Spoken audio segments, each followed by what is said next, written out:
welcome. This is story time with Adam and Kalub. See, and that's what I didn't understand, right? That is the exact moment the cat ran into the street, and I dodged it, right? My car fucking turned, flipped over 6 times, dodged the cat in the middle of the road, dodged a lady in the stroller pushing a baby, right? Mm-hmm. In the air, okay? I kept going, and I managed to make it to this podcast on time. Welcome, ladies and gentlemen. This is story time. I don't even know where to get. Oh, this episode, this week was Into the Inferno by Werner Herzog. It was a documentary instead of a movie, but it was cool. First of all, documentary is a movie.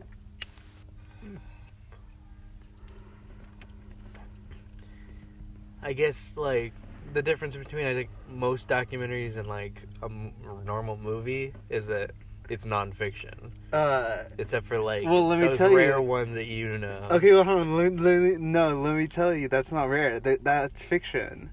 There's some shit in there that it's fake. Oh, okay. I don't know what's fake. I have to go look it up, but it's not completely all real. Most of it's real. I assume the North Korea shit is real. You know what I mean? But I think some of the Indian shit is all fake. I think he meshed that idea of the Indians believing in this. I think he made up that volcano so he can link it to the North Korean story. Does it make sense? But I don't know. I have to look it up. Sorry, what do you think about it? Just tell me your first just impressions or something, anything. North Korea is fucking beautiful. Dude, okay, we're gonna talk about that. Okay, we should just talk about that on the other podcast. It doesn't have to do with the movie, you know what I mean? Well, it's like diving into subjects from the movie. Yeah, I know. Okay, that's why I saved it. Yeah, dude, yeah, it's so beautiful. I've seen a lot of photos of North Korea, like aside from just those.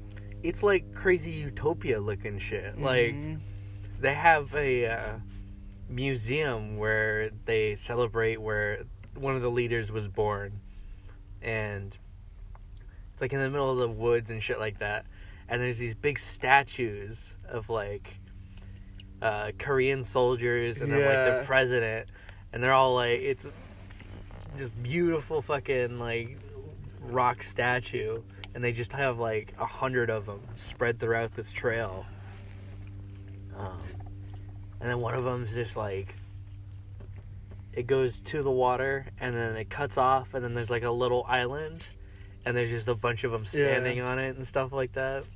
Yeah. The subway systems look like utopias. Yeah, now we're just kind of talking about North Korea. Yeah, that's fucking, yeah. It's really interesting. And, sorry, do you have anything to say? I think my only thing I have to say about that is it pertains to the movie. I think his whole point in bringing up the whole North Korean society and the Indian tribe, you know what I mean? I don't know how you, like, they're in their own worlds, make sense? Mm-hmm. And that, how do I even word this? Like, these two drastically different people in their own worlds, but he doesn't paint them like, usually you see tribe people in the middle of fucking Africa or wherever as like they're suffering and they're, you know what I mean, life's shitty for them, but they seem pretty happy for most of it, you know what I mean? And then for North Korea, he blatantly said like, yeah, this is all propaganda and we know they're basically doing a performance for us, you know what I mean? So it's like, I assume everything that was recorded was because that's how they wanted us to perceive them, you know what I mean? So if that is, and he put it in for the movie for a reason, so if I'm taking that in context too, I don't know, it's just interesting. We perceive them as these people who are under tyrannical rule, you know what I mean? And it fucking sucks to live in North Korea, and America has to liberate them, you know what I mean? And shit like that. And you look at them and they look just as happy, you know what I mean? It's like, they don't know, you know what I mean? Like he said during the fucking documentary, he's like, usually like you have advertisements, but like here all there was propaganda like I don't know, then I kind of translate it to our society. I don't know, it's like they're living peaceful. It's it's weird to think about the fact that their society is more. It's not about individualism like ours is, Mm-hmm. and it kind of shows in like their performances and stuff like that. Like they go to like squares and everyone is like trained with. There's no one there. Okay, you kept looking there, dude. There's the blind is like waving and it keeps catching my eye. Yeah. No individuals. Yeah, it's not like individualism. They're all working as one big like government, and you can see it in the performances because it's like the whole. You like look out and there's just. It looks like a big fucking screen, but it's just all of these people moving like cards, and they make these like huge fucking in-depth things, and then on the ground there's like groups of like 4 ballerinas hooked up like swinging around each other and shit like that. Yeah, and it's like I don't know if this is Werner Herzog, but it's like. He is truly such a good cinematographer, you know what I mean? The way he presented all those things, you know what I mean? Like, down the way they're dancing, like, you could have shown that 1,000 million different ways in a documentary style, but, like, the way he showed it was so beautiful, and just, like, all those people, you know what I mean? And same with that lava, the shots of the lava, holy shit. I was like tripping balls, like I was soaking my head and like I was like, holy shit, like it's gonna melt the screen, like it's so like intense. And I'm saying he just beautifully filmed all these things, and it just even more, you know what I mean, just solidifies of how good he is of a filmmaker. There was one shot I really liked. It was when they went to this area next to a volcano where it hadn't erupted for like 4 years or something like that, and all the people came back. And it was classified as a dangerous zone, but nobody gave a shit, and they just kind of farmed there anyway. And it's the shot of looking at the volcano while in the ruins of this like house and shit like that. Oh yeah. I really like that shot because I'll put it in my lap.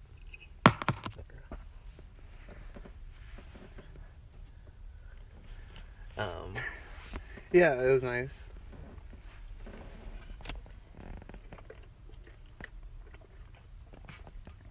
That's it? Oh.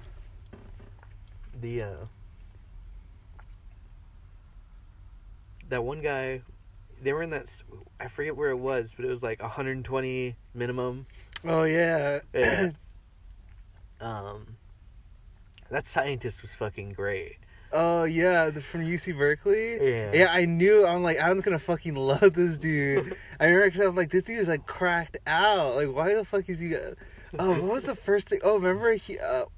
Okay. No, that's what. Okay, good. This is a good segue. So back to that guy, UC Berkeley professor, Werner Herzog. He's like, oh, he had a very enthusiastic way of explaining things, and then right away he's like, it's beautiful or something like that. Remember? And I'm like, oh my god, this guy's funny. I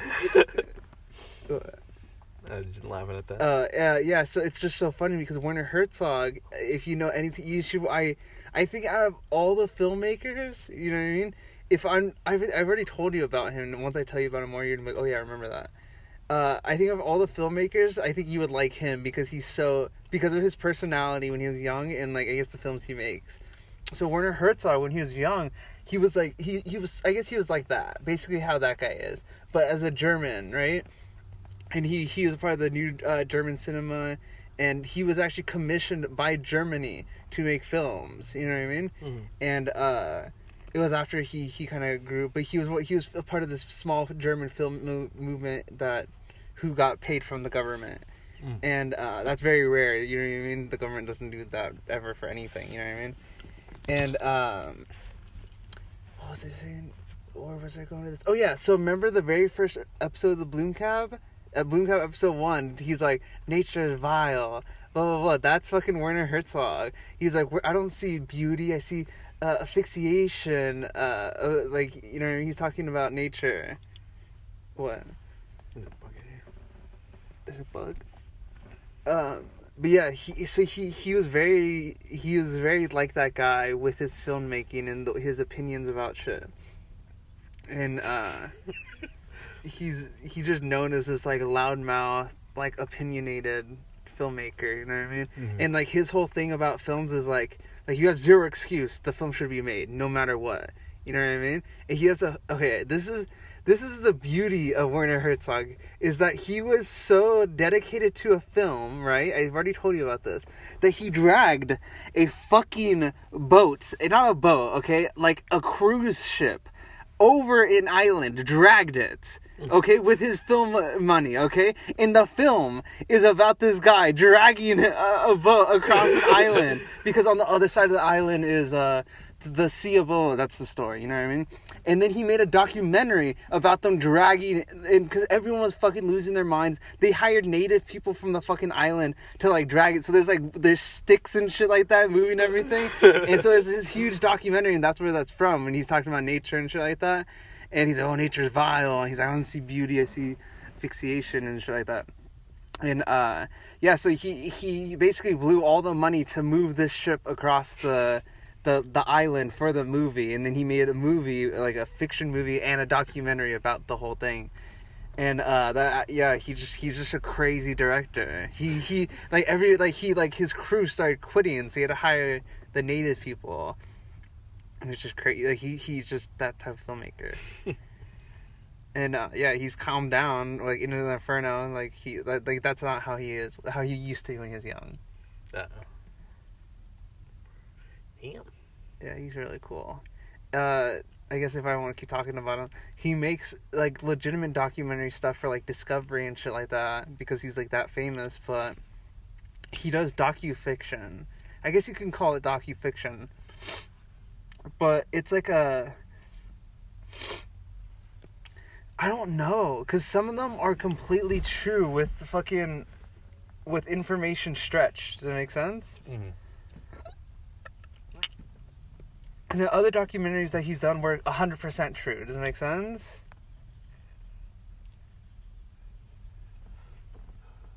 So, sorry. So, for example, Into the Inferno, I don't think he lied about anything. That's why I need to look it up. But they said that there's some type of information that's not correct on there. And that's the reason why that it's not 100% accurate. He also has these other films that you should watch that are similar. I guess they're documentary styles, and it's about this kid.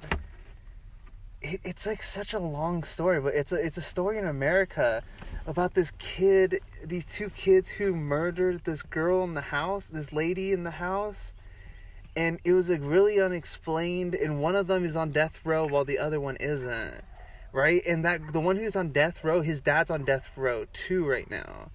Make sense? Mm-hmm. And so they're both getting executed or something like that.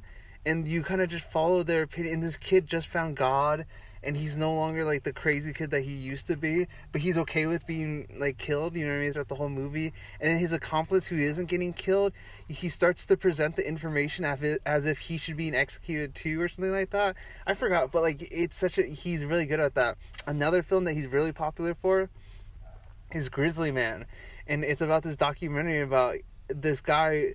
He like basically lived with grizzly bears, you know what I mean, in Alaska for like years. Mm-hmm. And he just filmed all of it, and I guess he just got all the stuff, and then he got all the videos, and then he went out and interviewed other people because he's so good. How do I explain this? He's so good at making like films that like at the very end of that movie, he gets killed on camera by a grizzly bear, right? And instead of showing, at no point did the video get shown, but the audio gets the audio doesn't even get shown, just her reaction gets shown, you know what I mean? So it's like, you know, like how bad the grizzly attack was because his wife just saw the video, you know what I mean? Mm-hmm. And I'm just saying, like, I don't know, usually other documentaries would just show the video, like a censored version of the video or something, but he chose not to show it. Like, he blatantly said, "Oh, I'm not going to show it for respect, blah, blah, but I am going to show you her reaction." And you see her reaction freak out. And this goes Into the Inferno. Like, I don't know any other director that could show volcanoes like that, like show their real strength. And it's like, if if you think about that clip that was played in the Bloom Cap, it's like if he thinks of nature as the volcano, because remember when he said he doesn't know if it's, he's like, oh, I don't think of it as completely destructive or something like that when his friend was interviewing him. You remember that on the top of the mountain in the beginning-ish of the film? Kind of. And they're sitting next to each other. Well, yeah, he just asked him. He's like, oh, you don't think the volcano is like bad, do you, or like, I don't know. I'm trying to say that I don't know any other director who could get the violent nature of the volcano across as much as he did. You know what I mean? Mm-hmm. And I don't know. It's such a good movie.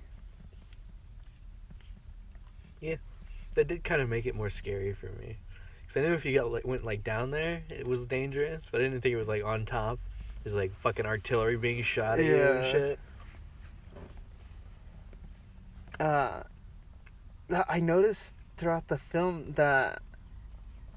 Okay, so do you remember right when he shows the first shot of the subway and he's like on the escalator going down and you see the people in front of him and the people on the side? Mm-hmm. I saw that, and you know what it reminds me of? Mm. I think the whole purpose of that shot was to really show they're not that different from us. You know what I mean? Because they were all taking the escalator, and then on the far left, the stairs were completely empty. You know what I mean? What's a more American thing than that? You know what I mean? So I think when I saw that, I'm like, is he trying to show that these North Koreans aren't that different from the tribe people? And then because of that, the way he said that wherever advertisements were, propaganda would be. You know what I mean? Mm-hmm. So I'm like, he's just trying to show that this whole Into the Inferno is that he managed to go into Korea, right? And it just shows that not only are they like us, you know what I mean, but they're not suffering that, or they're not like the victims that they are perceived to be. You know what I mean? That's how I got this whole movie. You know what I mean? Damn. Well, I really hope that last tribe exists. What? Because I love the idea of a tribe that's a religion is based around just guy. Yeah, I thought that was the fake part. I don't know. I hope it's true. Oh yeah, that's why I started to think about it too, because then I started connecting these dots because this is at the end of the North Korean part where it shows all the cool dancing and it goes back to the tribe in the volcano. And then the John thing, right? And he's like, oh, he promised us Corvettes and stuff like that, and houses and nice stuff. And it's like, that's like what like America is like saying, you know what I mean? That's what capitalism is saying. So that like solidified my opinion about like, oh, we're all the same, you know what I mean? Even further. Yeah, I really like the idea that for these people, the idea of like an American society is like a fantasy to them, like a distant like deity brought event.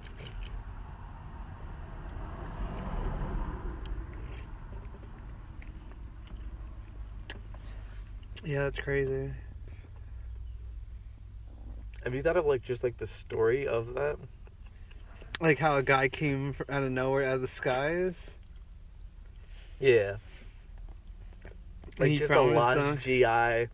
Oh yeah, village, American GI, yeah.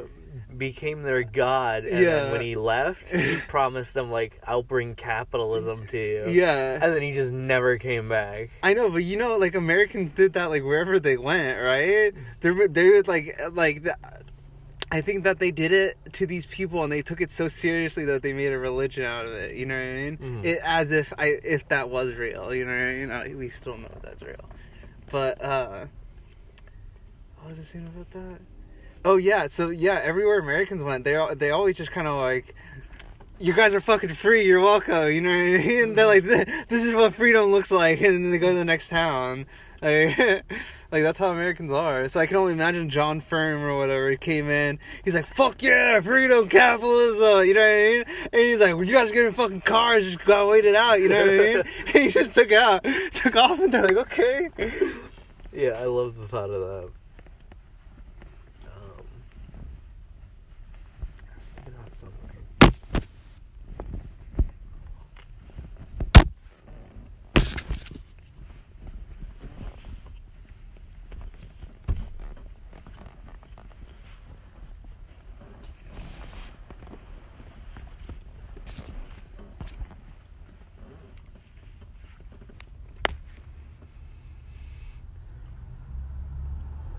So, what were we talking about?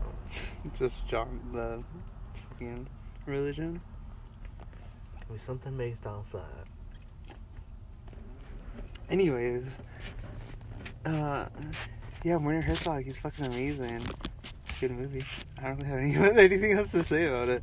I think I kind of got my point across. I think that it's so interesting because he begins a film about volcanoes and tribal people, and because one of the volcanoes is on the border of China and North Korea, they get permission by the North Korean government to go film the volcano. And I don't know any other director. I already told you how ballsy he is. You know what I mean? Bringing a fucking boat across an island. Like, I don't know any other director that was willing to. You know what I mean? Like, film North Korea. And I think, like, for example, in the subway, I don't think he was allowed to do stuff like that. You know what I mean? Mm-hmm. I think he was allowed to film the big group. I think he was allowed to film the scientists. I think he was allowed to film all the people at the monuments, because that looked totally staged. Like, the people taking pictures and acting happy in suits and shit like that. Mm-hmm. I'm like, no, that's fucking staged. That's how I thought of it.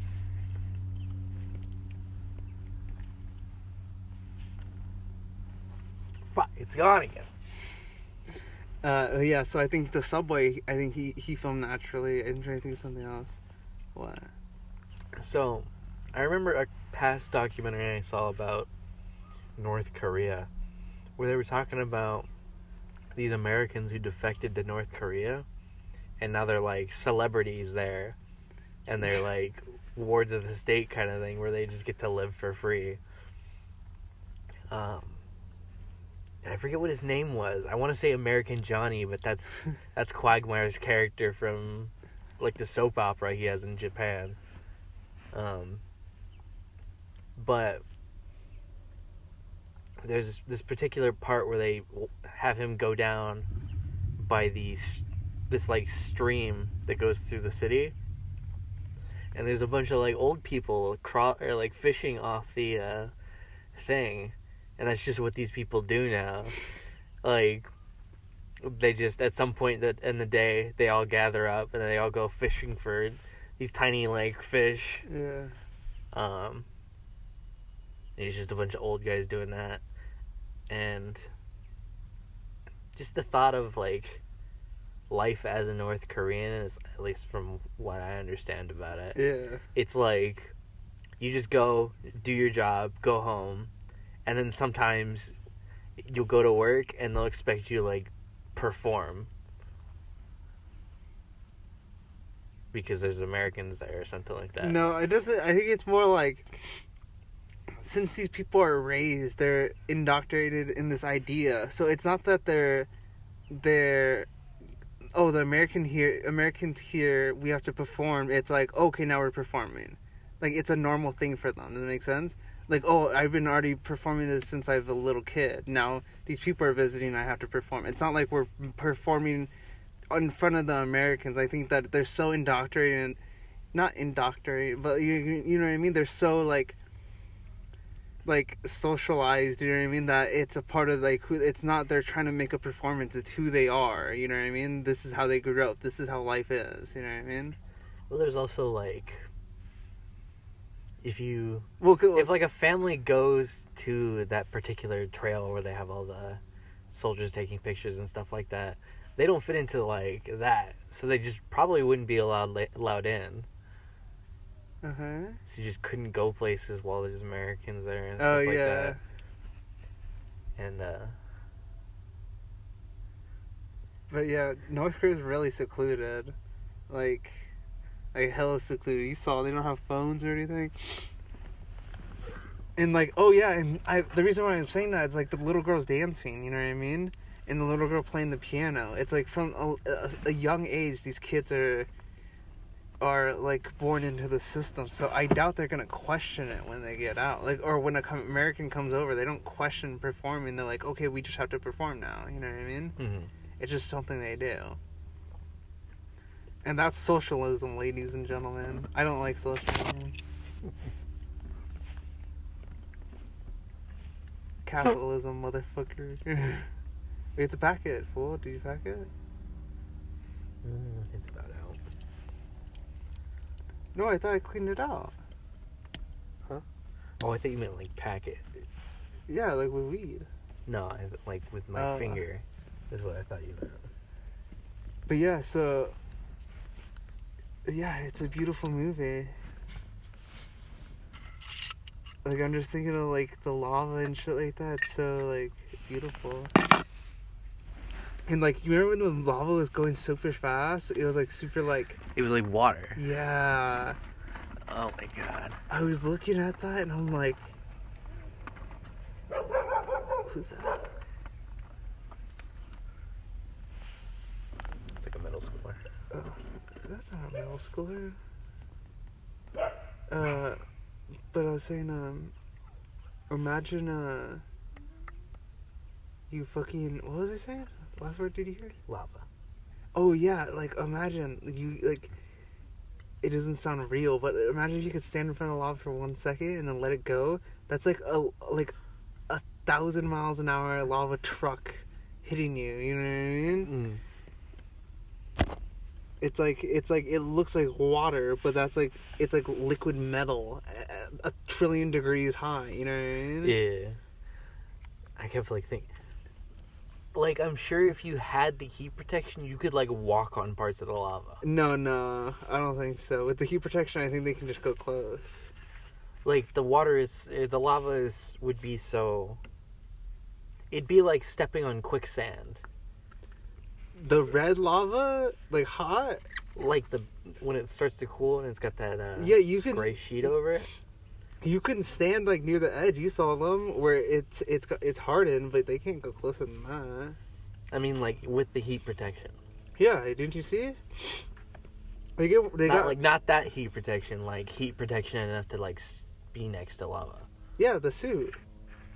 They can't like be next to lava. Yeah, that's what I'm saying. Did you see it? Not see it? They're near the lava when it was super fast. There's one point where they had the measuring stick where they're trying to take measurements. And you see him, he gets pretty close to the edge. He, like, touches the floor to make sure it's not, like, melting, you know what I mean? He checks it's hard, he stands on it, and he puts the measure, and it's like, you see it, it's like, the front of your car is like, that's where the fucking lava is, like, flowing. I more meant, like, the center of the volcano. Oh. I don't know. Oh, yeah, I was confused about the part where they said it's the only volcano with only magma exposed. So wouldn't it be lava just because you can see it? Well, I think lava and magma are different. They always told us in like science class that it's like lava has left the mantle and magma is in it or whatever. I don't know. Like as soon as it leaves the volcano, it is Oh man, you're asking lava. me. I just paid attention to the filmmaking. I don't know the science.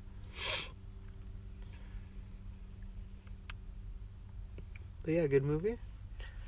Oh fuck me! Why would you grind it? Why wouldn't I? You're gonna like swallow it. Oh damn. So yeah, good movie. Fuck me. Yeah. It was nice. See, look, you got an ashtray, dude. Fuck. You don't want to try getting a blunt? Okay, listen to this. Oh no, the podcast is almost over. Let's just smoke the normal shit. So yeah, 10 out of 10 good. We can go into my script. What? 10 out of 10 good. We can move on to my script. Yeah. Alright, Inferno. Into the Inferno. That's great. Moving on to my script. So right, I told you about the story. We said the two men are walking and they're wearing the football jerseys, right? I didn't want to talk to it about anyone else, but after this other guy convinced me, I decided to talk about it like in the film group that I go to. And I was talking to them, and I got a better idea of how I want to do it. I was watching My Dinner with Andre, and I noticed the way it worked was Andre talked for most of the time, and what's his name, Willie, just provoked the fucking conversation forward. Mm-hmm. So I'm thinking, I started to have it where this person was similar to Andre, where he's just gonna lay out all these ideologies. So initially, I started writing it in which the filmmaker, right, was sort of like me, and then the philosopher was the person that I didn't like. Does it make sense? Now the filmmaker is someone like me, but instead of this disagreement and the philosopher being the person who portrays the opinions I don't like, he's gonna just be the person who provokes the story forward, right? And then he listens to the opinions of me, and how do I say this? He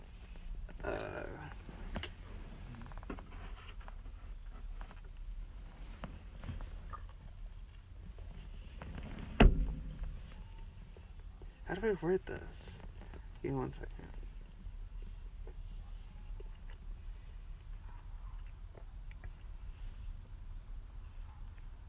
I wish I fucking wrote this down. I can't even think. How did I have it? No, I can't even remember. Fuck, dude. How was it?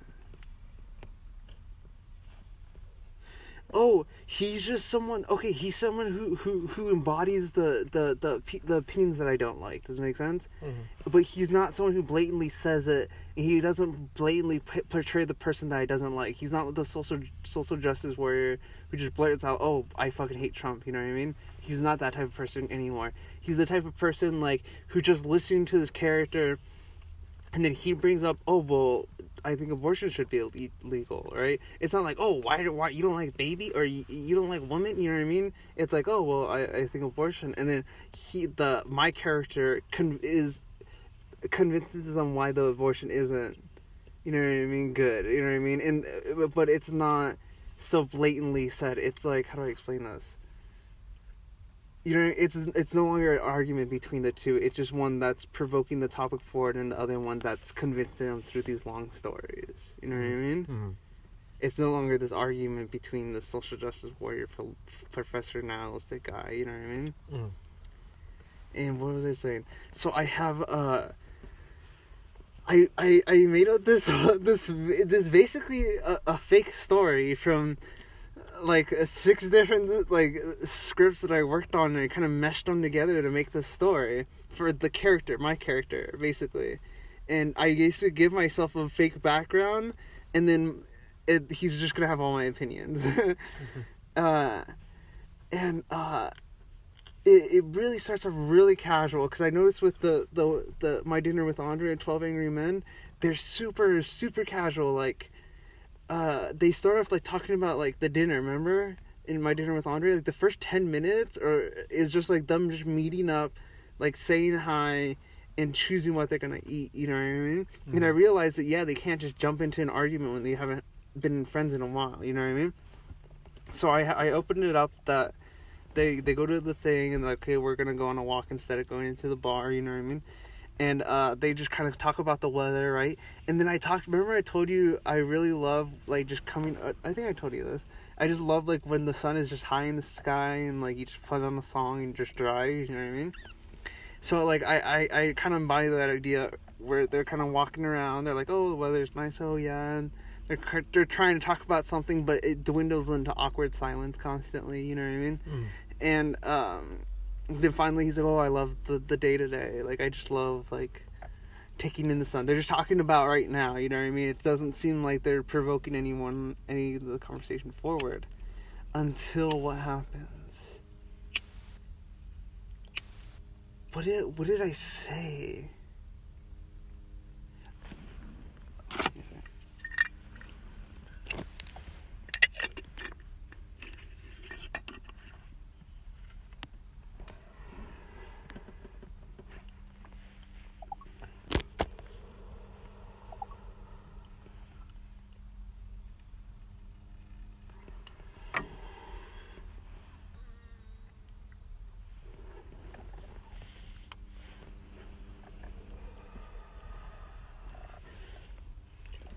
lighter did I on say? top. Huh? Just put the lighter on top to kill it. Oh, okay.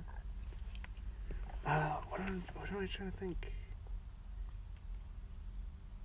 So it starts off super casual. Fulfillment in life.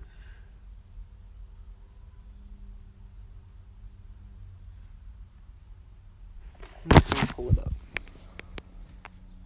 I don't have it, do I? Of course I don't. Fuck, I can't think of it either. That sucks. The tree's texting you. I think that's Messenger. I'm surprised she hasn't texted me, honestly.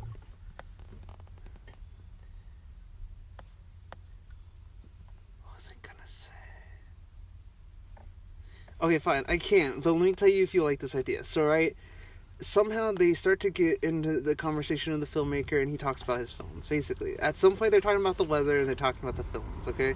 So now they're talking about the films, and how at some point he realized that I really kind of put my opinion of film on there. And I don't know, I don't want to tell you because it's kind of embarrassing, but, like, he has a strong opinion about film, basically. And, eventually he's like, oh, like people don't do, like, why you have like this strong commitment, the philosophy friend, because he's only trying to provoke the story forward. And he's like, so why do you have, like, this strong commitment to film? And then he goes on to the Stanislavski story I told you about, where his dad was killed in the street. He picked up the body. Or he's like, how did you learn anatomy so well? Oh, yeah. Yeah, I got that and I changed it. I'm like, okay, so this character, or so now I'm like, okay, so why does he love film? So I'm like, okay, let me get that short. How could I change it? And I'm like, okay, so he's talking, I don't know if I'm gonna get rid of this either. He talked about how he was a really tense person growing up, you know what I mean? And that it was this girlfriend that introduced him to cannabis, you know what I mean? And he's like, oh, and it was very pretentious. Like, it was like, oh, like, I used the cannabis to, like, to relax and learn and shit like that. Basically, this, you know what I mean? I don't know why. I'm trying to think of why I put that in there. I don't know, but after... Oh, yeah. So he's smoking a bunch of weed, and basically, and he gets high, and he was asking a bunch of questions about himself, and he realizes that not only is he no longer thinking about film, but it's been a whole year since he thought about film, and that he's just been with this girl for a whole year. Does it make sense? That's how he's telling the story to the philosopher friend. Does it make sense? Mm. And he's like, I realized that I had not even thought about film for a year, and I explained that to the love of my life at that time. And then he says, I remember at that moment, we had sex in the car and it began to rain, or whatever, right? And then he says, I remember we were driving back, or she had to go, or we finished up or whatever, right? And we were driving back, and it started raining heavier. And then he talks about how, like, this jazz funk song, I don't know if I'm going to leave that in, but a song played on the radio.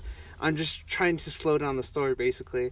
And he's like, a song played on the radio, and I remember at the peak of the song, a car T-boned us in the middle of the intersection. He's like, it took me about 30 seconds to realize the song was over and the car was upside down.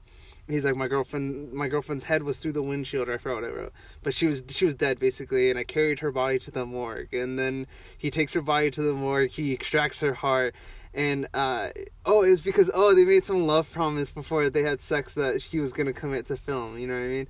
So the whole reason that whole crash happened, the whole reason he took the body out of the car and took it to the morgue and took her heart out was to commit to film, you know what I mean? And he's like, that's why I stayed, you know, that's why I'm so passionate about film, you know what I mean? So then I can talk to, now after that, I want them to move different locations. I want them to talk about love, you know what I mean? And they're just talking about love or something, you know what I mean? Yeah, and then I'll go where to go from there.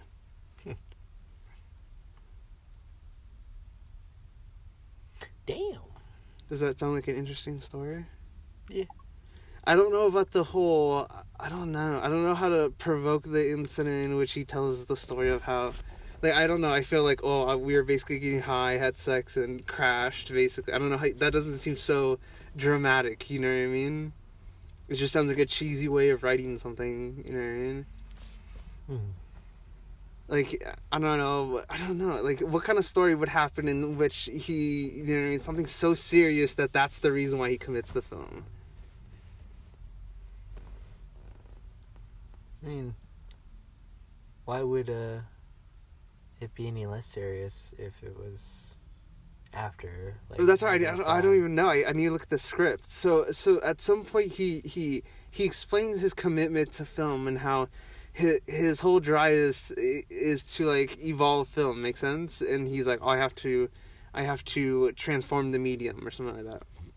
And he's just like he can't grasp the fact that someone would care so much about something, and about not even the care so much, but that the fact that he's thrown away everything in his life just to focus on this. You know what I mean? Mm-hmm. And what was I saying? And so and so he explains further and why he's committed deeper to the film. You know what I mean? I just don't know if that story is a good story to explain how he committed further. You know what I mean?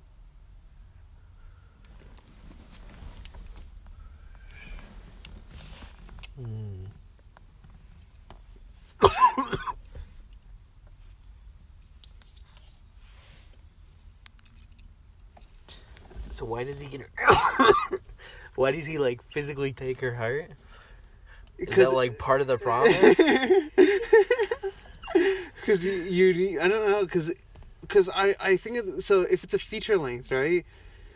I think of it not as My Dinner with Andre, but as a like 12 Angry Men. You haven't watched it, but it's like it's a realistic story of these people talking in a room, but it's fiction-esque. Like if a fucking UFO just appeared in the window, like you couldn't, it wouldn't be so strange enough for you to question it. You would think the story is so fake, it's okay for a UFO to come out of nowhere. You know what I mean? Mm-hmm. So that's what I'm saying with this. It's that I want to do something like a fucking Woody Allen. You know, I already told you about this, where he breaks the third wall and he starts asking the police officer on the horse, remember that, and the old lady about love advice and shit like that. And I want something like that with the characters too. So it's like I'm allowed to escape these things because it's not such a grounded story in reality. You know what I mean? Mm-hmm. And because it's not grounded story in reality, he tells a story in which he ripped out his girlfriend's heart to commit to film. You know what I mean? Mm-hmm. Damn.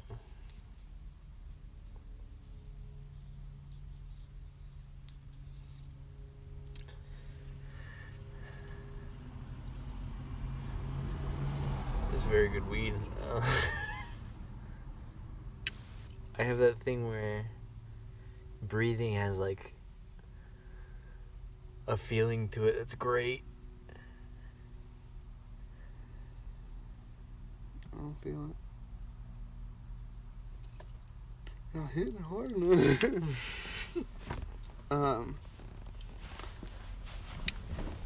So he tells this story. His friend is stunned. Oh yeah, that's it. Like I finished right there. I remember I had the first beginning of the script, the first draft, I guess, was this violent thing into politics already, right off the bat, you know what I mean? Mm. And I kind of liked this part in which it was super casual, and this is like, I'm in the first 15 pages, so it's the first 15 minutes, around, probably 12 to 17 minutes, right? So I have a good, solid introduction. If something so dramatic happened, right, as your friend telling you how he ripped the heart out of his girlfriend to commit to film, how can you kind of just trickle out the rest of the movie? Does it make sense? In like or is that too early to bring that up? You know what I mean?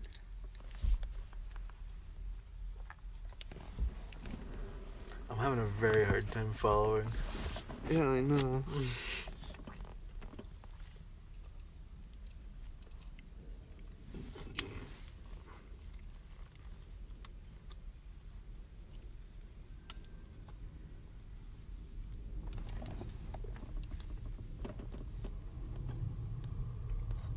Tell me what you do now.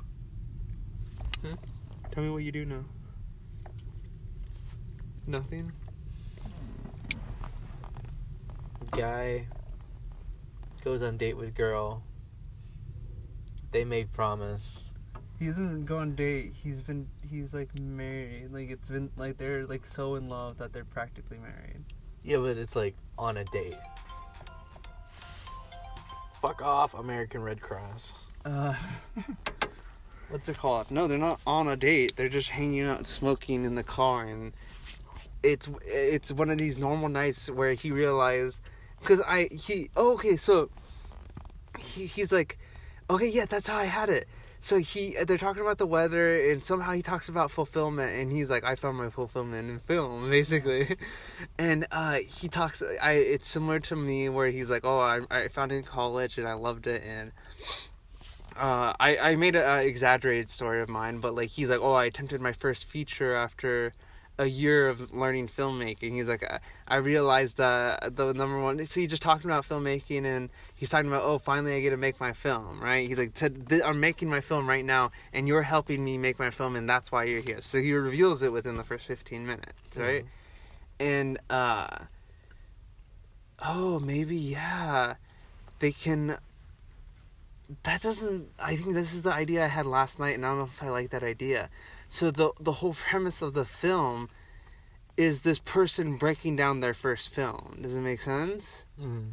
And this guy is explaining. It's not even the whole premise is he's breaking down the whole film, but throughout the whole film he's breaking down his film, and it's what's provoking the topic forward. Does it make sense? Mm.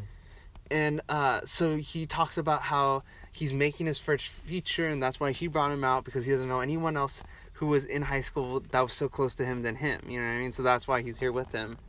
And they're just talking, and he it's similar to that script that we discussed for a while. The story, the homeless, the valedictorian, and the couple, and the boys with the baby. Yeah, it's similar to that. It's basically that script. And I said I'm writing the story about our thing. I haven't revealed it yet, and he's like, I forgot how I led into it, but he goes into the whole girlfriend story and why he's committed to making this film. Does that make sense? Mm. And then I'm gonna explain later why he's there, and why he needs specifically his help. So I guess I don't know. Fuck. Does that even seem like a good idea to be talking about your fucking film that early? So go back to our first question. Within the first 15 minutes, I've already talked about how he's here to help him with a film, and it's and he talked about the death of his girlfriend within the first 15 minutes. Is that good? Yeah. Okay, how do you do another 45 minutes? Oh, this is the one where they have the conversation, right? Yeah, for like my dinner with Andre, but instead of dinner, it's a walk. Yeah. Well, then you can just start branching off into reality shit. Well, explain. Are you talking about like life and death and the promises of culture and shit like that? So just stop talking about the script and why he's there. Like after the girlfriend story and stuff like that, just stop talking about why he's there, and just rant on about life. Well, maybe he's not really like giving the guy the details about what they're doing, and it's just kind of revealed by where they go. Okay, I don't really like that idea. But keep going and explain more.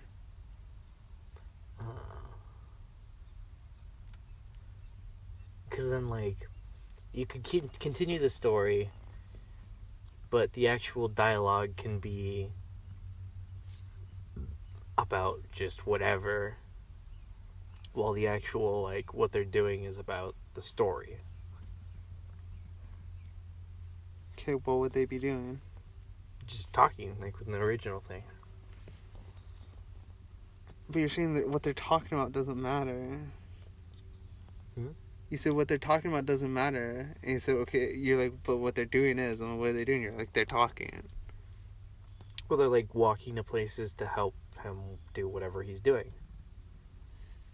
Okay, well, you have to think of my limitation. I only want 2 actors and nothing but public streets. I don't want to have to ask for anything or any, like, the only thing I want to bring in is to be able to break the third wall. Okay, now let me explain to you this. this is a really, really, really, like, crazy ambitious idea, but I think it's so ambitious that it would be worthy enough to throw in there because it's... People in film would like it. Okay, let me explain to you, because I think you'd like it too. So, I explained to you direct cinema, right? The whole thing with President Kennedy, he's about to become the Democratic nominee, and they're following. I said there's the ocean of people, right? He's walking by. It's the whole fly on the wall feel, and their whole thing was that they just filmed, and there was no directing. It wasn't like Into the Inferno at all. They just filmed. That's it, without no lights, no obtrusing at any point. And the only type of directing is the very end when you edit the video together. Does that make sense? And the whole story is built from all this raw footage you recorded. Does that make sense? And so I got that idea, right? And then I got the whole what's his name? Woody Allen idea of fucking breaking the third wall. How you broke the third wall and kind of walked to people, right? So imagine these two are on an argument about politics or whatever, right? And then they decide, they're like, okay, fine, let's ask them, right? And then I break it, and I get the two characters, I have them be interviewees, right? I wire them up with a bunch of fucking electronics so they can fucking be microphoned and stuff like that, wearing the costumes within the film, and they go interview people, just that one section, right? Mm-hmm. They're like, oh, like, really, that's what you think about Trump, right? And they're like, let's ask them. They walk over, and now it's real life, right? They walk over as their characters. They're like, can I ask you, what do you think about Trump? You know what I mean? They say their opinion, and then we just go back into the story. Mm-hmm. Make sense? At no point do I ever do that again, you know what I mean? But it's such a like a, you know what I mean? Kind of reminds me of, is it Sacha Baron Cohen that does shit like that? I don't know. I've never seen someone do something like that. Where he's like in character and goes in real life? Yeah, like Bruno. He'd just like walk up to people, like real people, and like do shit. And they put that in the movie? Yeah. That's so funny. Yeah, it would be like that, basically. That's so brilliant. Yeah, but mine would be the purpose of people who really know filmmaking would be like, oh shit, like he's trying to do that, you know what I mean? Mm-hmm. And then it would also be like a really like, and I wouldn't do it right in the beginning. I would wait until like probably halfway through, or a little before, a little bit halfway through, I'd probably do it. And it would be at some point in the conversation when they're just walking, because at any point you can do it as long as there's people around. You know what I mean? Mm-hmm. Or you could even stage it. You know what I mean? But what, do you like that idea or what? Yeah. But just like as a small clip. You know what I mean? Not something like unobtrusive. Just not even Woody Allen. Like Woody Allen would dedicate like almost like 2-3 minutes to it. Mine would be like a whole like 15 seconds. Like, does it even sound like a good idea to put in a movie, or just tell me your opinions about it? Well, what response would you be putting in for a 15-second bit? It's not a bit. It's just because the whole point of the film is because I'm portraying my opinions, and the person is portraying the opinions of the masses, right? The populace opinions, right? And I'm not trying to be a hipster where I have all these like different ideas, right? But I feel like I have a different opinions to the masses, you know what I mean? And so it would be sort of my opinion, sort of more moral, better version of me, right? And against the populist idea, right, of whatever, Trump or politics or abortion, you know what I mean? Something, you know what I mean? And so that would be the whole dynamic, that would be the subtext, you know what I mean? That me and you would be able to see, and the other people would perceive them as these characters who have these opinions, you know what I mean? Mm-hmm. So I guess to solidify the subtext would be me breaking the story and asking the masses, and when the masses agree with the person, you know what I mean, who isn't the me, you know what I mean, the philosopher, that's what I'm trying to get at. Does that make sense? I would want them to state an opinion that agreed with the philosopher, because it would be such a raw clip of real life that you're like, okay, see, look at, like, the filmmaker is the one who's wrong, you know what I mean? Mm-hmm. Is that I just want to, I'm trying to give off this idea that it's basically it's my opinion, and I don't agree with the opinion of the masses, I guess. And that's why I'm breaking the camera and going to the masses and asking them directly. Does that make sense? So it'd be like, da da da da, and they just like break off, and it'd be like, No, so Trump's okay. No. So say there's an argument about, no, that's fucking bullshit. Like no one voted for Trump. There's no way. Like, you could ask anyone who no one voted for Trump. They're like, okay, let's do it. So then I really break the story, right? I go documentary style, right? Imagine them hitting mics or whatever under their shirts. They go ask these people, did you vote for Trump? And when they say no, that's it. And then they come back, whatever, I line it up or however I'm going to transition it, and it just goes straight into the story, right? And they're like, see, no one votes for Trump. You know what I mean? And that's at no point do I do that again. It's just a little clip in which I'm trying to show, like, he's the masses, and it's me disagreeing with the masses. Does that make sense? Okay. Yeah, I guess it works.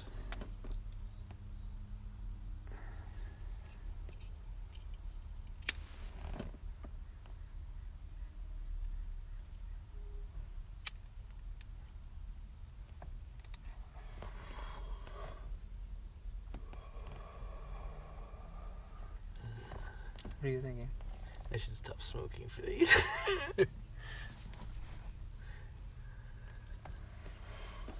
I packed this bowl. I'll smoke it alone if you want. Huh? Well, I might as well keep going at this point. I'm already fucking useless. No, because I'd rather you stay with me so we can talk. I would like help instead of like,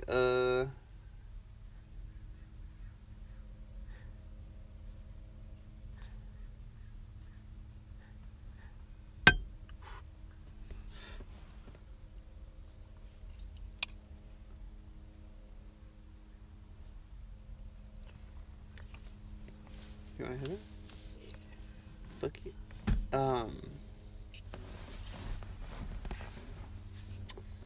Yeah, I don't know. So at this point, what is the conversation? Is it like a conversation about what they're doing, or is it like a dinner with Andre kind of thing? Exactly. It's supposed to be a dinner with Andre. I've tried to explain that. The first 15 minutes is just super casual talk, and then he explains what he does, the filmmaker, not the philosopher. Because the philosopher is just like my dinner with Andre, where he has a beginning narration, right? And he's just driving to the meeting, right? Mm-hmm. And so that's when his beginning narration happens.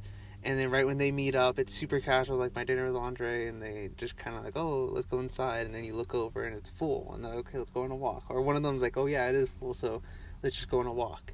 And then he's like, okay, I'm gonna just grab my jacket. And then when he's like, right when they sat down, he's like, I began to realize the only way I can make this evening go as smoothly as possible is to ask Andre a few questions, get some food, and leave, or something like that. So I had a point in which he goes back to his car. He has his last voiceover. I think I might put another voiceover in the middle or something. But he has his last voiceover, and he's like, I think the only way I can get through this evening as quickly as possible. He basically does a different version of my dinners with Andre. And then he grabs his jacket, and then they go on the walk. So it's super casual walk, talks about the weather, right? Then he goes into the whole filmmaker ordeal, right? And then he goes into the whole story with his girlfriend. And that's it. And I had it to the point where they're walking on the pier, and at some point they took a seat, and now they're just sitting. You know what I mean? So I want them to walk away from the pier. I don't know what I want them to talk about. I don't know what they can talk about after that. Like he basically just laid out this whole why he's so committed to film, basically a part of his past. You know what I mean? Mm-hmm. He talked about his real opinions about fucking he's said very opinionated things so far, and that's it. Make sense?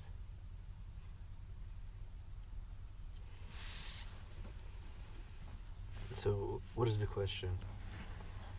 What is the question is, what do I do after he talks about the death of his girlfriend and burying her heart for film? Do you want it to be like subtle, like going in, like where it slowly ramps up into dinner with Andre style shit, or?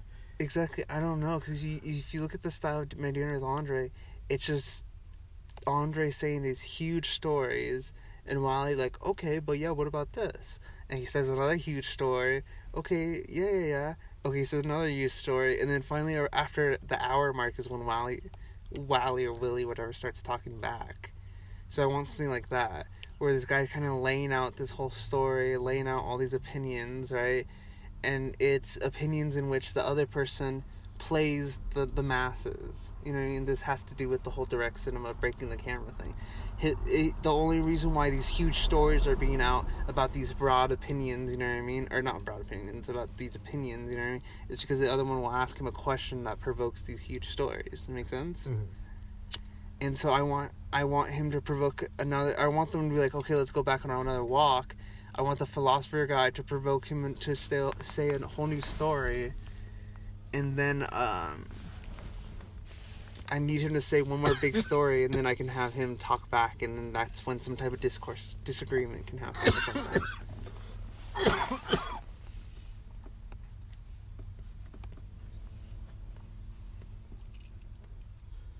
So does that work? What? Doing what you did? Do what? They go into a disagreement, and then they start what we had last time, where it's these sort of what's the word for it? Not arrogant. Oh yeah. Yeah, because the story's completely changed from that. Right now, it's more My Dinner with Andre. Make sense? Mm-hmm. Because the way the way we had it was this sort of like intellectual word battle thingy. It was interesting, but I kind of dropped it when I realized I needed to slow it down. You know what I mean? My Dinner with Andre style. And so then I redid the whole beginning story. Because I felt like that was such a ramped, like topics were being so quick because the words were so big, you know what I mean? Because like one word can get across so much, you know what I mean? Mm-hmm.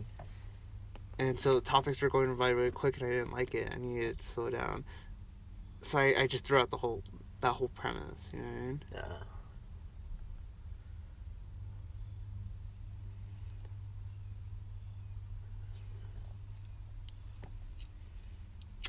So who would be telling the stories in The filmmaker. do the cover it with the thing?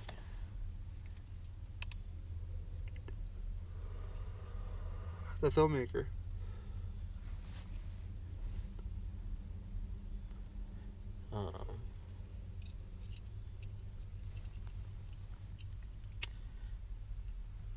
So then, what would his stories be about?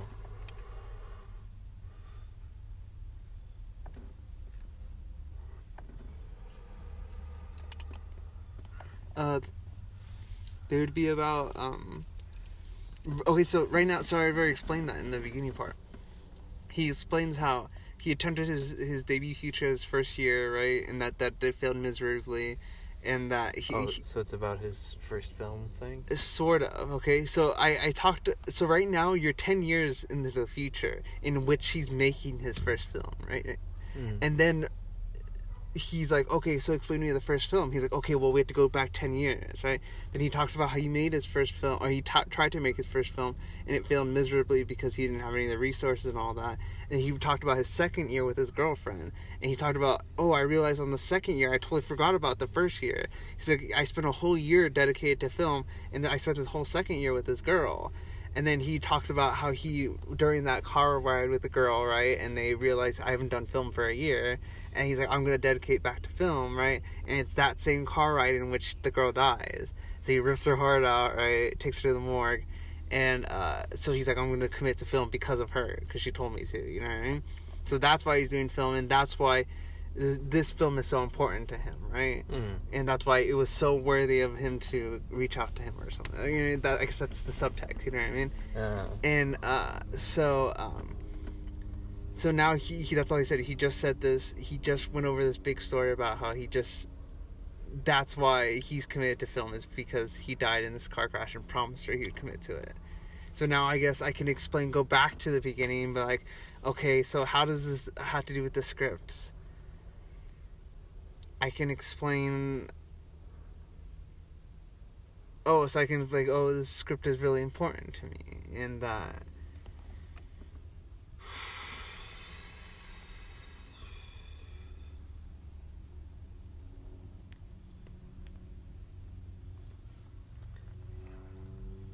You can have him so that at some point he brings up the funeral afterwards. Or something relates that, so he tells the story of, well, he was at the funeral, da da da, and you can branch off into something from there. No, because I still have to go back to the reason why he's there in the script. So I brought up this whole big story to explain why he's committed to making film, you know what I mean? But it doesn't have to answer the question of why that friend is here. Does that make sense? And so I need to explain that further.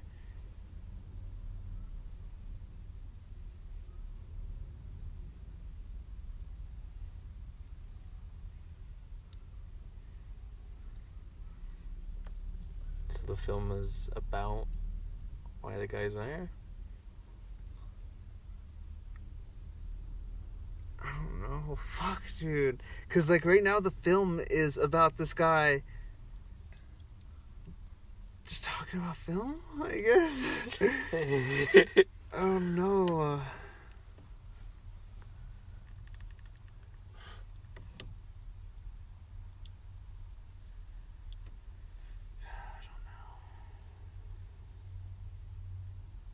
Fine. What ideas are you thinking? Because that sounds horrific, you know what I mean? Like, just a guy explaining his film for an hour and just talking about, you know what I mean, his other kind of friend provoking. Or, I guess it doesn't need to be that, but right now is that. It's that. So how do I transition from that topic into just various topics, you know what I mean, in which he... I don't know how to make this work. I have this meshed idea in my head. Okay, let me explain to you the vague... What, do you want to do? Okay, Well, you can have it so... Or stuff like... It's the first film. He's not, like, famous or anything like that yet.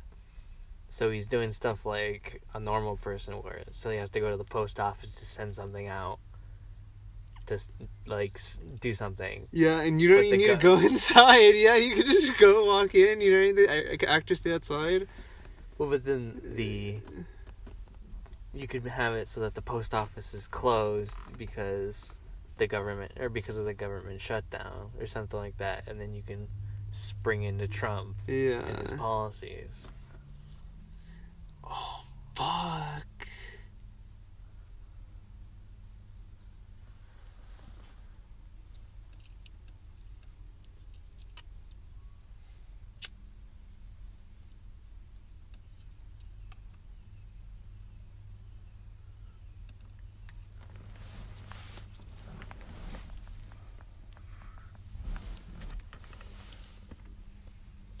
So I just need to give him an action.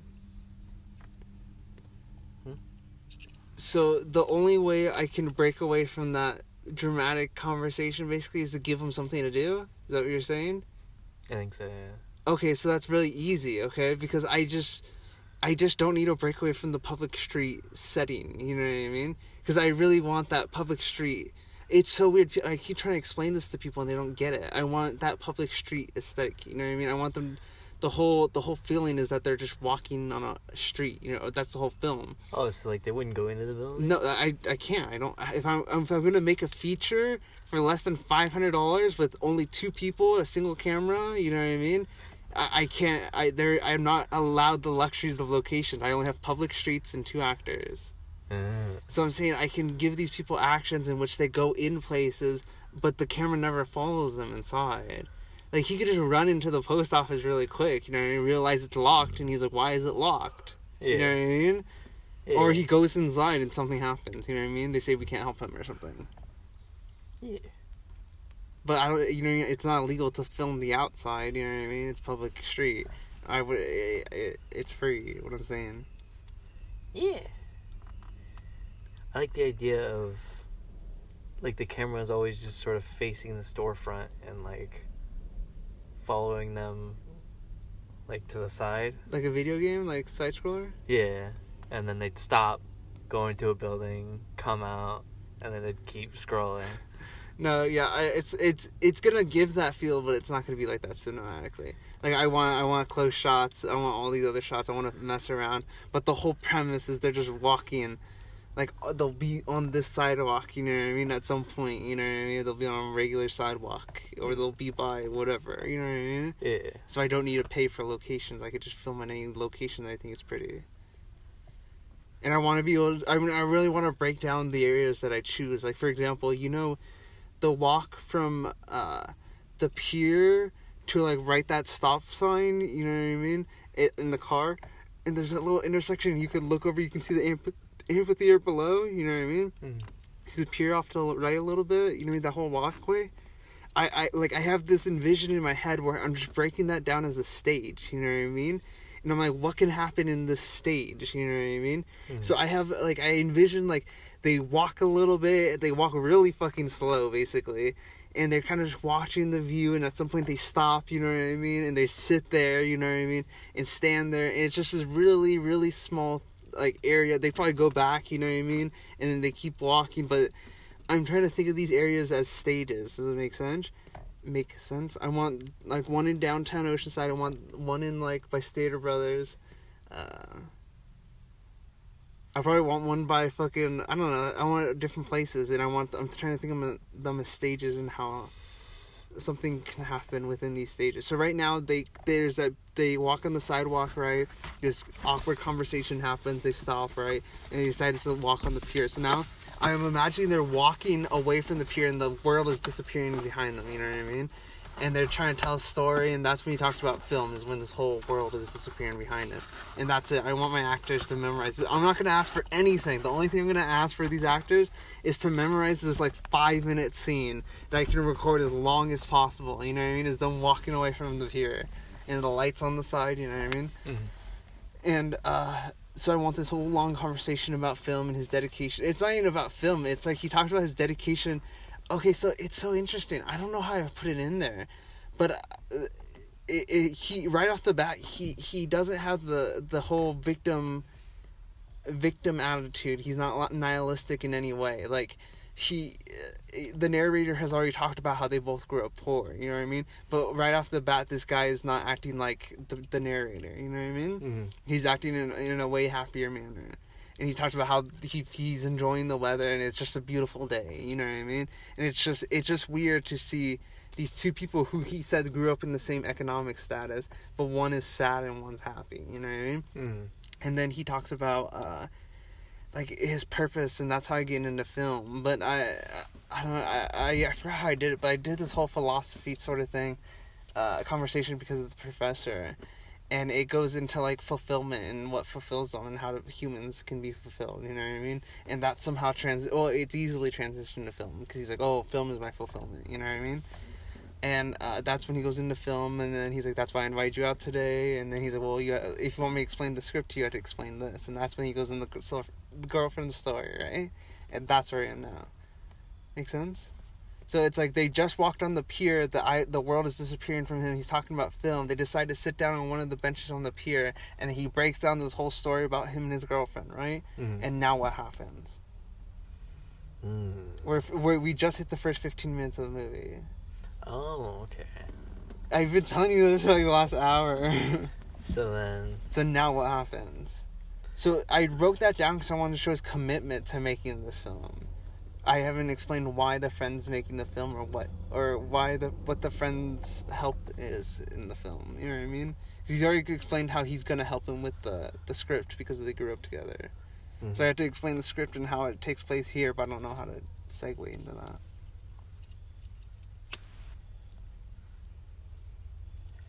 Well, you could just straight up have like, well, I guess you're wondering why I brought you here, kind of thing.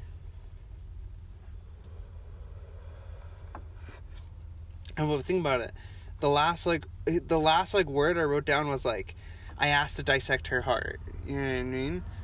So where do you go from there? I don't know. Like it's like such a dramatic. Oh, I keep doing this. I would have the other guy be like, "Can I see it?" Oh. Yeah, I'm okay with that. Because he could like, even just joking about it, it just gets him walking again. You know what I mean? Yeah. Okay, fine. He asked him to see it. Then what? Well, you could have him go home and show him it. Or No, because it's all public walking. So they can change locations, but... So say they're walking reverse. Now the ocean isn't behind them, right? And they're just walking back. What do they talk about to go... He's like, oh, it's not far from here. Fine, he says that. He's like, oh, where I buried it is not far from here. Okay, that gives me an excuse to go to the funeral, you know what I mean? Mm-hmm. Or the cemetery. He's like, so what do they talk about now?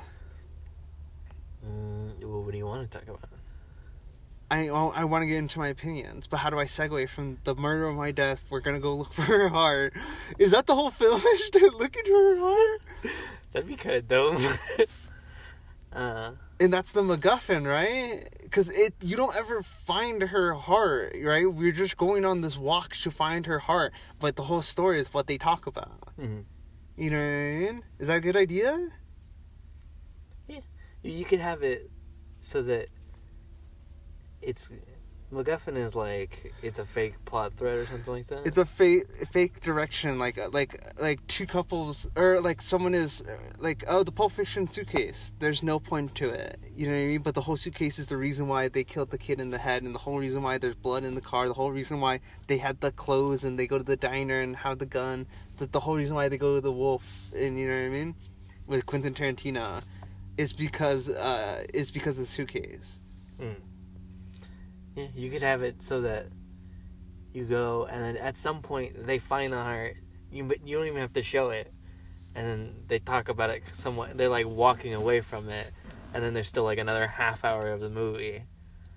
So that makes it clear that wasn't like the thing. No, because I'm okay with the whole premise of the movie. They go look at the heart, right? Because I want it ending the last 15 minutes, right? So there's 15 minutes left. They just left the funeral home, or the cemetery. I keep saying funeral home. They just left the cemetery, and now the last 15 minutes is the conversation of death and wrapping up the film. That's like I have an idea. I know, like, right after the halfway mark, in between that 15 minutes left and that fucking like 30-minute mark, is the funeral scene where he, like, whatever, however I do that. But that's where I want that funeral scene. So it's like, I guess there is sort of a direction for where this film is going. Why was I saying that?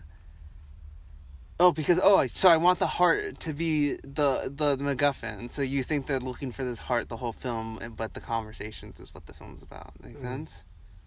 Yeah.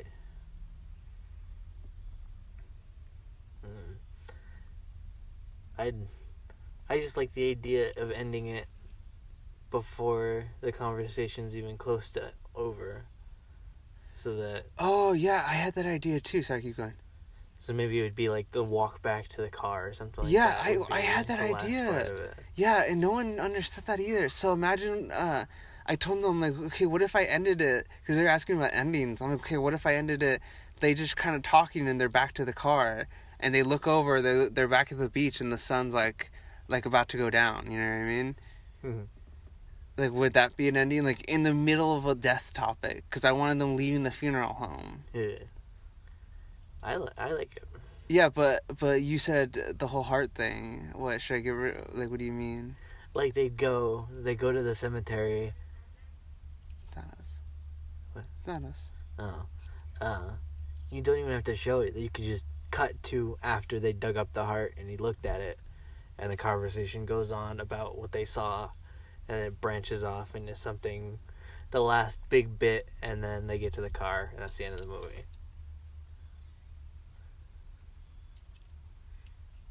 Okay, so what can happen before they get to the heart and the pier?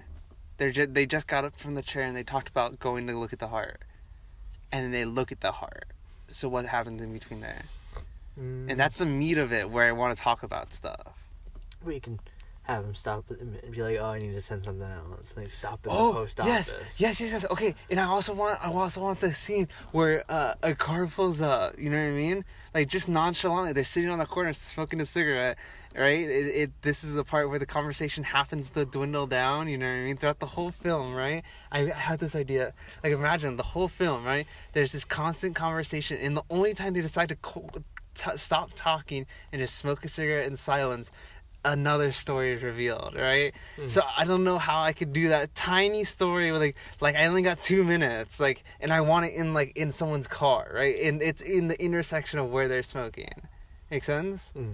So what could happen in that 2 minutes in that car? And I think I want to provoke the love topic. So maybe say it's a couple.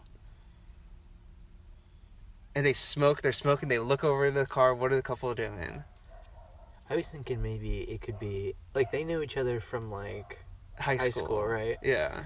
So it could be a girl that both of them knew and like had a crush on, and they just happened to like walk around a corner, turn it, and she's like yelling into the phone, and you can like hear the phone, so you can hear what they're yelling about, and they just kind of sit on the other side of the corner and listen to her conversation, and then she goes away, and then they talk about that.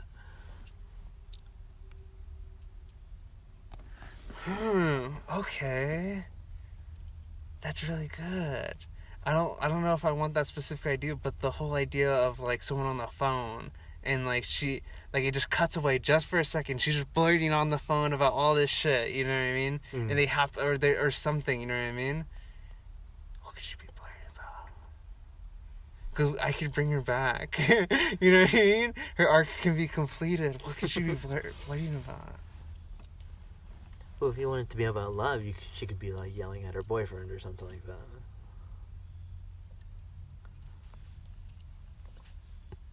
Oh, I got it. Okay. What if they're leaving the pier, right? And you know when you get to the pier, there's that stop signs right there at the very top of the pier. You know what I mean? Right there, they run into the girl, right? And she's arguing. She's like, "You better be there, like you better be there on the date or whatever," right? Then they go through the whole fucking film, right? They get back to the car. They get back to that intersection right before they get to the car, and they see her in the car with her. And there's like there's flowers everywhere, and they're just making out in the car. You know what I mean? So it's like this small arc. I don't know what that's what I'm saying. So what can she be screaming about on the phone, in which her arc can be completed when it's seen again? You know what I mean?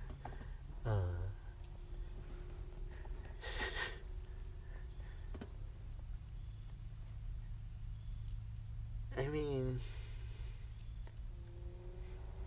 would you want it to be like wholesome or like normal breakup shit? Well, because I want it as a topic, to bring up a topic, right? And just to allude to the viewer of this character, right? Because think about it, I really don't have anything. Like, I'm really trying to do it for like $500 or less, a whole feature, right? And that's really fucking hard. And it's like, what can I really squeeze out as much as possible out of just two people walking, right? And them go into the store or something like that, and doing some stuff gives these people arcs, right? Or it gives them purpose. They're not walking. It's not just a dull conversation. And then this person coming in for just the slight thing.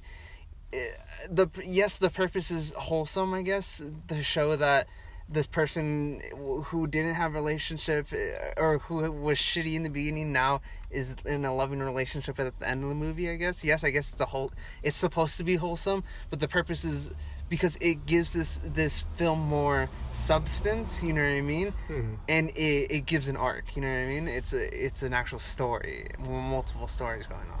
Yeah, it's like a subplot. Yeah.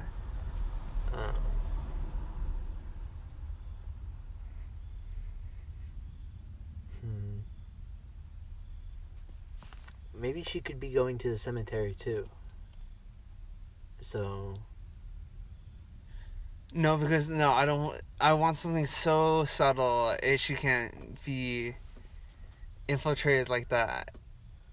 You know what I mean? I want those two subtle scenes. You know what I mean?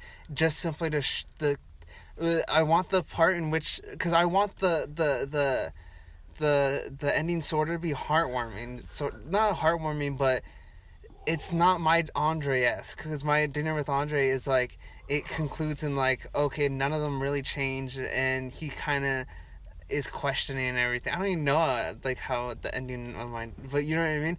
I want something more wholesome in which one of them has the philosopher has no point he ever said he's changed, but the way he acted and just visual cues kind of show that he might have changed. You know what I mean? Mm-hmm. And it's alluded to but never blatantly said. You know what I mean? And then the other guy, it doesn't matter because the story's not about him. But the whole point is that during that wholesome sort of feeling that he might have changed or learned something is when you see that car. You know what I mean? Mm-hmm. And it just kind of gives off the more wholesome feel. Yeah. So you still want it to be about her and her boyfriend then? Yeah.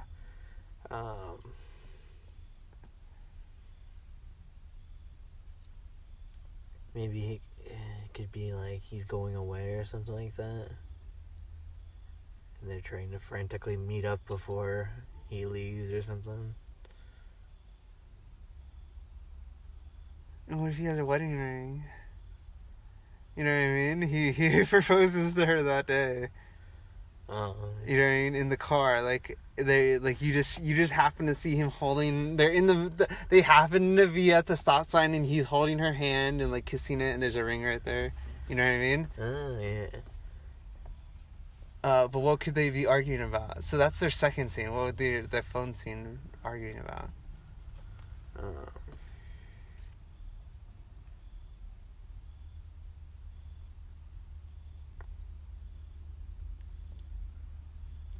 Good question. What would just prompt him to marry her there on the spot? That I don't need to explain that. The whole purpose is that she's screaming on the phone, and they're like, "Holy shit, that chick's a bitch!" Like, and then it just brings up a new topic. You know what I mean? It's very. I think I can bring up 100 topics because of that. I can talk about her fucking car, the way she looked. They can say she was pretty, like, oh, she was crazy, but she was pretty, and then talk about girls or something like that. You know, it's very easy for me to bring up a trillion topics from that. But the whole point is, I just need to simply put it there so it provokes the topic forward, and then at the very end, when I'm trying to give off the wholesome feel, her story is finished. Okay, well, then I guess just work backwards from what a topic you want to talk about. Okay, fine. Okay, fine. After, so they're like, okay, let's go see the heart. What do they talk about from that point to when they see her in the car? Like, what do you want to bring up? Politics? Oh, okay, I guess love. And then they also have to do something before they go to the... So what do you want to say about love? Ooh. What do I want to say?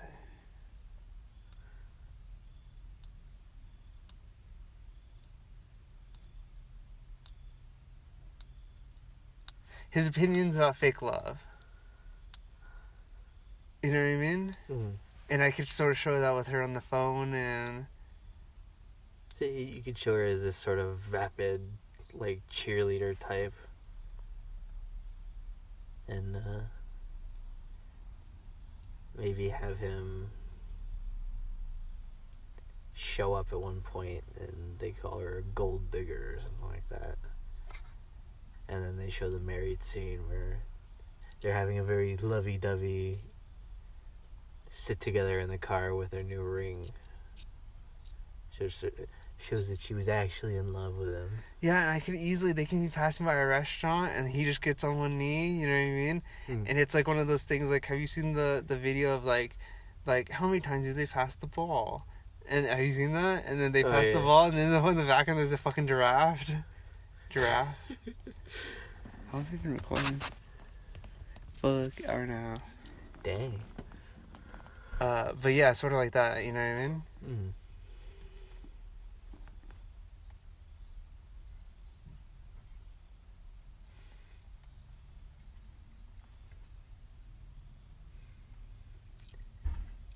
Totally sidetrack, but I did want to run a concept past you for the fantasy world thing. What? I was thinking, since a lot of it's gonna be like the spread of communication and the difference between like the capital and like the rest of it. So you could have it so that like the farther you go out, the more profitable it is to tell people what's going on back in the center. Alright. Yeah, that's a good concept. No, yeah, I like it. It's interesting.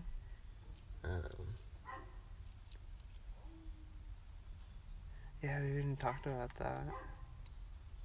I really want to do the script though, that I've been talking about. Because I feel like if I really get that, I could get that done. Like, it's a possibility. Sorry not to change the subject. Yeah, that is a good idea. And we do need to think about that. Fuck. Instead of wasting half an hour, we should have talked about that too. Talked about what? Just that, the Suburbia story. Oh.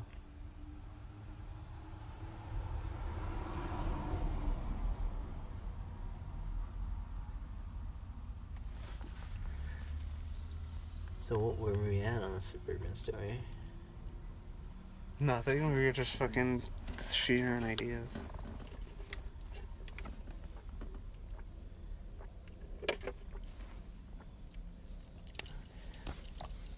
You take like 15 minutes to smoke, dude. It's because there's always like people walking by and shit. So?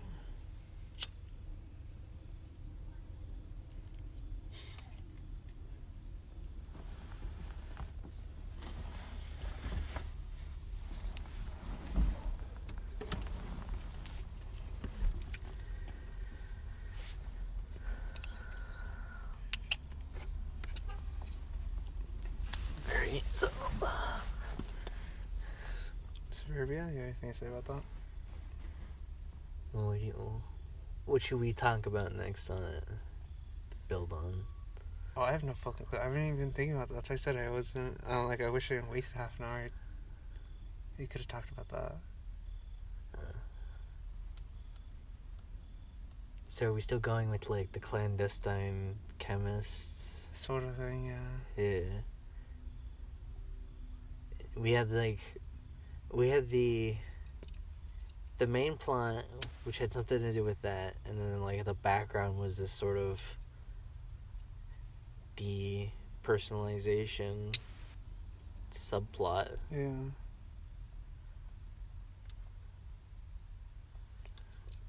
So what happens with the clandestine chemist thing?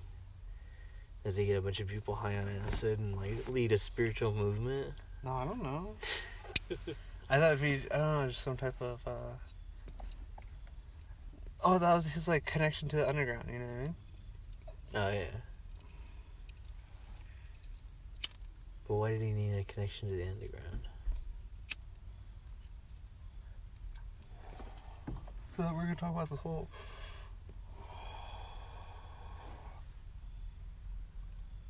whole second society, or that underground society that built, or something like that. Like, what is the main overarching story?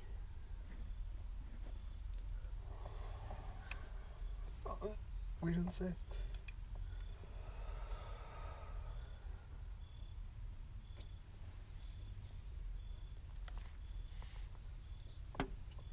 Dash.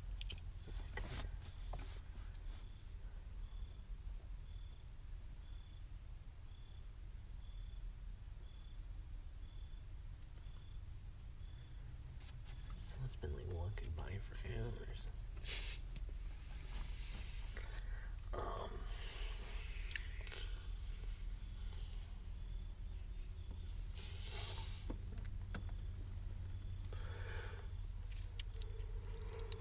Doesn't seem like you have very much to say.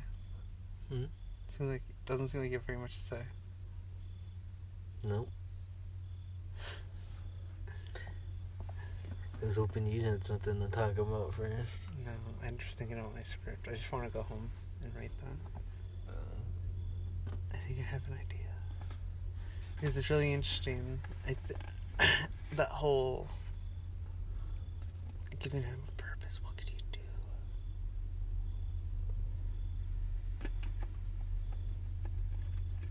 Yeah, you can stop by the post office, but should I? Oh yeah, he should stop by the post office.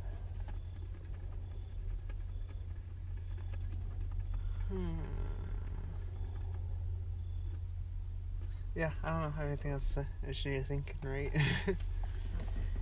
If we do the post office, I really like our post office. It's really like rinky-dink looking shit. Oh, there's two, John. Both of them. Especially the one over by Walmart. That place looks like it's it reminds me almost of like a Hogwarts kind of like shop. Yeah, I guess.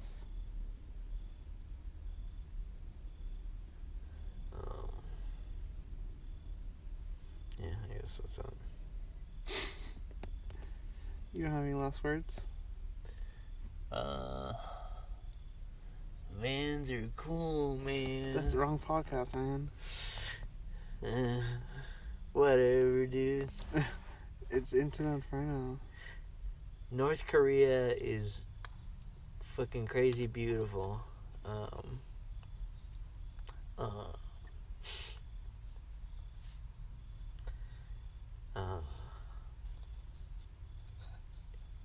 It looks like a movie scene, honestly. Like fake escalators and shit like that, like a set. Yeah. Their subway's almost like Disney-esque. Yeah, it's crazy. That's it. Alright, we're signing out. See you guys. See you.